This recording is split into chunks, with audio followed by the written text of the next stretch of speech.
Philippe Lacadet, bonjour. Vous êtes psychanalyste de l'école de la cause freudienne. Merci d'avoir accepté cette interview pour le site de l'antenne clinique Brest-Quimper. Donc nous avions une question. Comment vous orientez-vous dans la clinique? Bien.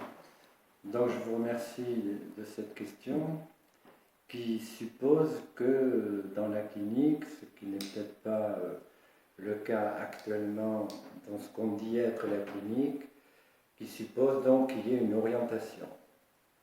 Cette orientation pourrait partir du fait que les gens qui viennent, qui rencontrent un psychanalyste, le font souvent à partir de quelque chose qui est insupportable pour eux, insupportable à supporter, et aussi quelque chose peut-être qui fait que dans leur vie, ils ont rencontré, que ce soit à partir de leur corps ou de leur pensée, un événement qui fait que quelque chose ne va pas, il y a un trouble, et que ce qui peut venir faire trouble pour eux, nous, qui au fond nous orientons d'une clinique lacanienne, ce trouble, nous ne le mettons en perspective et en évidence par rapport à quelque chose qui est sous-tendu par quelque chose que le sujet ne peut pas déchiffrer. S'il ne peut pas le déchiffrer, ça suppose qu'il ne trouve pas les mots pour pouvoir le dire. Donc, notre clinique, avant tout, s'oriente à chaque fois du cas particulier de quelqu'un qui vient dire à l'autre, à un analyste, à partir du lieu d'adresse qu'il s'est trouvé, qui vient dire l'insupportable de son existence ou d'un point précis de sa vie. Et cette traduction en mots met en évidence l'importance pour nous du dire. Donc on pourrait dire que ce qui nous oriente, c'est une clinique du dire face au réel auquel le sujet a affaire, et c'est face à ce réel qu'il ne peut pas faire autrement que d'essayer de le dire à celui qui l'écoute. Mais celui qui l'écoute fait plus que l'écouter. Nous ne sommes pas une clinique de l'écoute.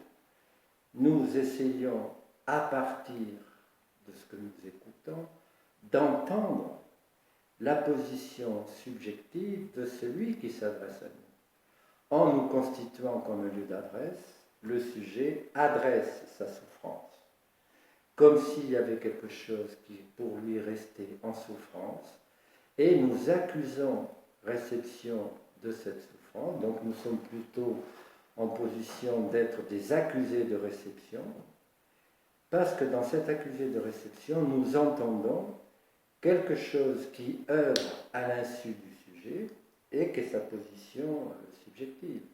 Sa position que grâce à Freud et Lacan, nous nommons une position de jouissance. Cette position de jouissance, c'est ça qui fait la singularité de chaque être qui s'offre à nous. Et nous proposons, ce que Lacan disait très bien à la fin de son enseignement, une sorte de pratique de bavardage. C'est-à-dire que la pratique de bavardage, ce n'est pas du tout péjoratif. C'est que le sujet, lorsqu'il parle, utilise aussi ces mots pour faire entendre dans la sonorité de sa langue quelque chose de l'ordre de la jouissance. Et c'est là où l'analyste a une fonction, comme disait très bien au fond Freud, de chirurgien. C'est-à-dire qu'il extrait l'antro de jouissance du sujet dont il parle à son insu, et c'est peut-être ça qu'au fond nous essayons, tout en respectant le symptôme du sujet, nous disons oui à son symptôme, nous ne sommes pas là pour attaquer son symptôme, mais pour essayer d'extraire le mauvais usage que le sujet fait de son symptôme. Cet usage de jouissance qui peut s'avérer nocif ou ruineuse, et au fond nous sommes des sortes d'opérateurs, d'extracteurs de jouissance. Et c'est pour ça qu'au fond, Ce qui nous oriente aussi beaucoup dans la clinique, au-delà de l'importance d'une clinique du dire, c'est aussi la présence de celui qui parle à partir de son corps. Parce qu'au fond, la psychanalyse s'intéresse aussi beaucoup à la façon dont le sujet, à partir de son événement, de ce qu'il a troublé, parle au fond de son corps, ou comment le corps vivant, tel ce dans quoi il est pris, parle à son insu. Ce qui fait qu'au fond, très souvent, on pourrait reprocher comme ça aux lacaniens de s'intéresser trop à la parole, au jeu de mots, alors qu'au fond, ce qui nous oriente, nous, plutôt dans la clinique, c'est le point de réel auquel le sujet est confronté à partir, au fond, de ce qu'il vit ou éprouve dans son corps.